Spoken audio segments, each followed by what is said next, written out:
The 7 factors of enlightenment are the qualities of mind that lead to awakening. They consist of 7 factors. First, mindfulness. The ability to be aware. To know clearly what is happening in the body and in the mind. Second, investigation of Dhamma.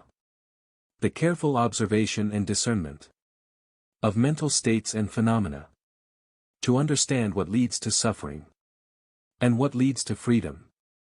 Third, effort. The steady perseverance that sustains the practice without forcing or giving up. Fourth, joy. A gentle inner joy. An uplifting sense of gladness that arises naturally from right practice. Fifth, tranquility.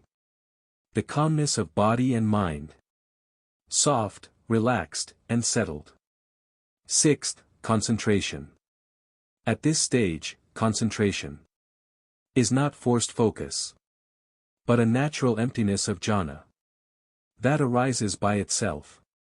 When this emptiness appears, the practitioner begins to see that pleasure and pain within the 5 aggregates arise and pass away on one level, while at the same time, another level of awareness remains empty, still, and does not arise or cease.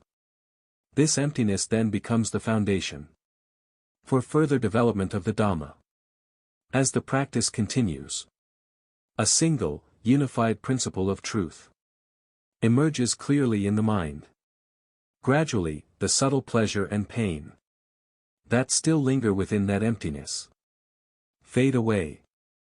What remains is pure neutrality, neither pleasure nor pain, which is equanimity, the 7th factor of enlightenment.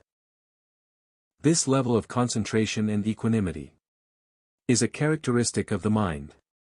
At the stage of the non-returner, anagami, one who is fully prepared to cultivate all 7 factors of enlightenment.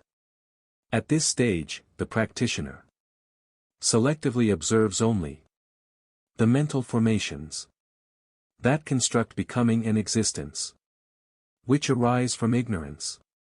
Within the process of dependent origination, with mindfulness and relaxation, one continuously watches the inner mental fabrications. When these fabrications are clearly seen as impermanent, unsatisfactory, and not self, a deep sense of fulfillment and inner peace gradually arises. When insight into these fabrications becomes complete, clinging naturally loosens, and great wisdom unfolds. As the final stage, when the conditions are fully ripe, something releases itself from the 5 aggregates and from the mind itself. Through complete non-attachment, the mind is then freed from ignorance, which once clung to it, like sticky resin holding it tight. From that moment on, the mind experiences the bliss of liberation. Thus, the saying that some are liberated by seeing impermanence, some by seeing suffering, and some by seeing not self, all refer to the direct insight into these very mental formations. Only by seeing them clearly can true liberation occur.